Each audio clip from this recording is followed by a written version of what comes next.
So unless the inside is changed, the markings on the outside do no good. There must be a spiritual change first. Now the double-mindedness here that he tells us here, this is the evil that James abhors. He just abhors it. Go back to verse 16 in chapter 3.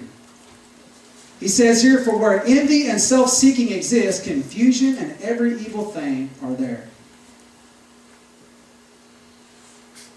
James abhors this evil, this disorder of a person resulting from selfish ambition.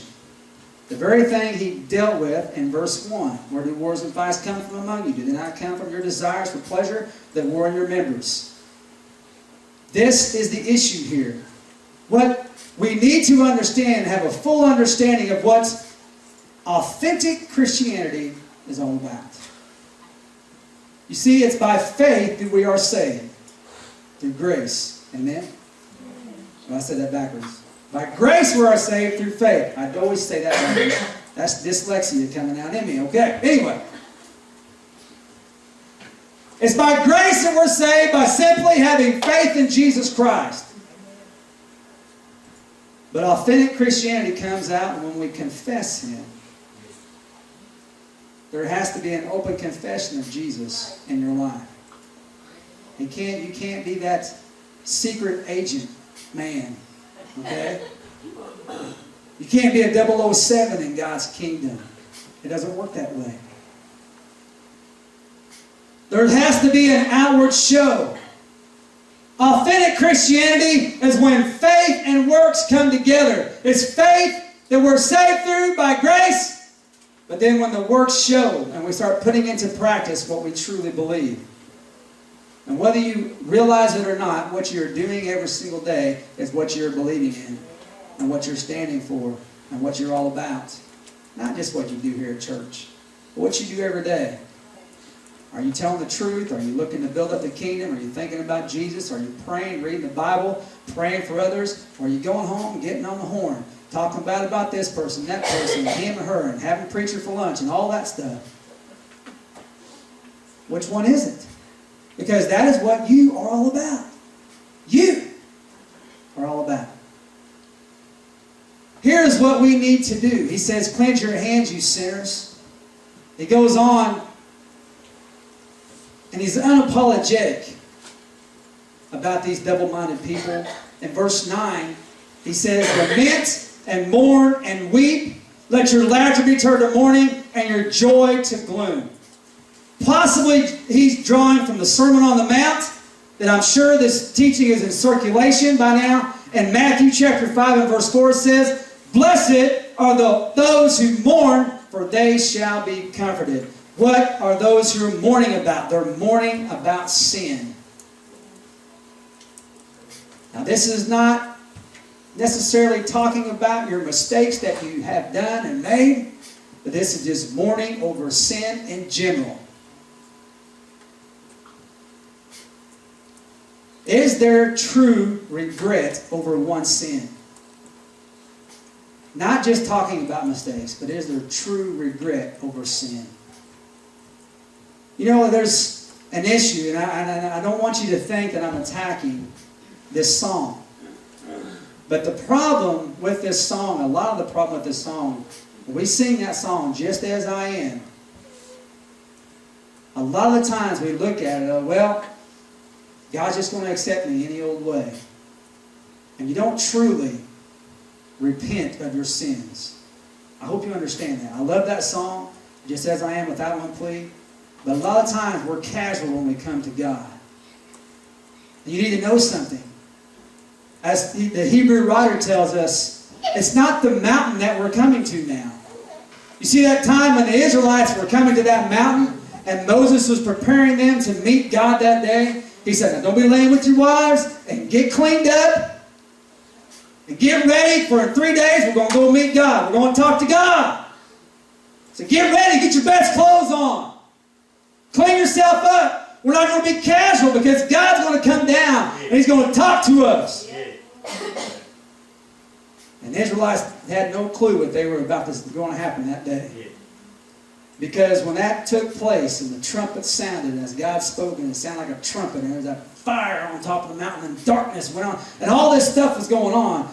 And he said, don't let anything, even an animal, touch this mountain.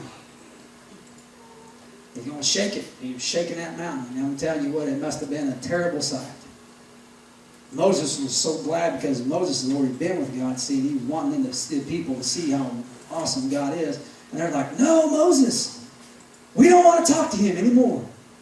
You talk to him and you tell us what he says. We don't want to talk to him anymore. That's basically what they were saying. Now, I'm not saying verbatim here, but that's basically what they were saying. You see, there was a certain fear there. And now, whenever Moses went up, and he came down, that glory was shining on him, and people were scared. They had fear. They knew. They seen that cloud, and it's like, wow, this is nothing like I'd ever seen before in my life. This is way too awesome. And the Hebrew writer tells us, I think it's in chapter 10, we don't come to that mountain who's going to that's going to be shaped by earth only. We come to this city, this great company of angels. We come to him who's not only going to shake earth, he's also going to shake heaven as well. And I believe we're too casual when we come to God.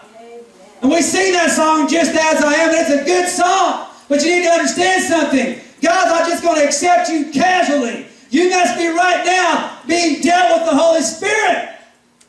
You don't just make a decision to come to God one day. If that is true, folks, you're not coming in. And I love that song Brother Eugene used to sing several years ago. I can go to the Holy of Holies. I can boldly approach the throne of grace. And I think that's awesome. That is a beautiful song. And the Bible tells us we can boldly approach. But folks, let us not approach casually. The priests who were given direction and instruction on Yom Kippur when they were to come in that day, the one day of atonement. Now they were to come in and they were to have to be cleaned up, and they were to come in, and they come into this once a year. Let me tell you something. They read that book. The reason why they knew it is because they read it over and over again. Now, let me tell you something. You would too. If I give you right now a manual for a nuclear reactor and told you to read it, we're going to have a test next week. What's that got to do with me? Now, some of you kids in school are like, what's math got to do with life? I don't know why they make us do this stuff. Now, let me tell you something. You're not original in your thinking, because we all said it. And I give you this, and I start handing out tests. I start saying, okay, there's going to be a test next week on this nuclear reactor. How many of you would pass that test? Well, right now, I'll pass it. No, you wouldn't. You take it home, you got better things to do. You just set it right there. And I give you the test next week. What's it matter if I fail? I'm not going to ever deal with a nuclear reactor. That means nothing to me. Well, let me tell you something. If you were given that same manual and you were sitting on the inside of that nuclear reactor, you'd probably read it. That's the way these priests were.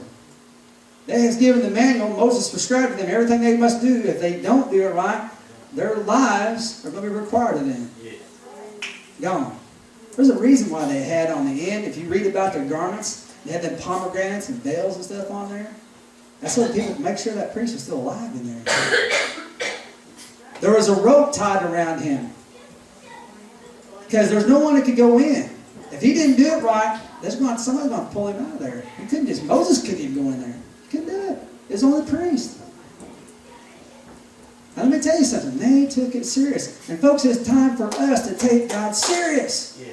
When are we going to get serious about this sin problem in our lives? When are we going to get serious about sin in the world? When are we going to truly mourn over sin and be repentant over sin? When are we going to stop being double-minded? It's time for us to humble ourselves, submit to God, resist the devil, draw near to God. Be morally, spiritually pure inside and out.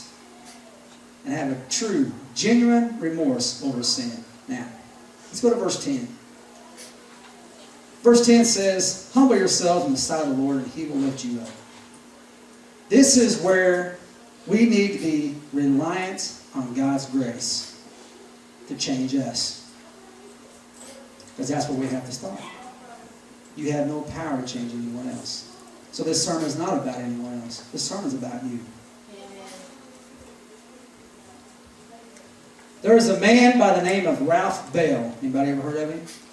Ralph Bell was an associate evangelist with the Billy Graham Evangelistic Association. He tells of his grace reliance experience. He was a Canadian-born black man who lived and ministered in the U.S. As a young man, he struggled with racism because there were people that obviously at that point in time was going on pretty heavily. A lot of comments made about him, people mistreating him, all of that. And what even hurt him more than anything was that Christians were doing the same thing. And this was extremely hurtful to him. So he went to his mom and talked to his mom about these issues that were going on in his life. And his mom counseled him to keep his eyes on Jesus because Jesus would never fail us. And as he further sought grace from God to purify his own life, this is what he saw. He saw the others' racism as their own problem, not his. It was their problem. They were the ones having problems with ignorance and lack of understanding. And so what this did, in a sense, it started setting him free from all the hurtful things. What Ralph Bell did, he humbled himself before the Lord, and he found this, that as he humbled himself before God, he found the grace that lifted him up above all of this and helped him love his enemies.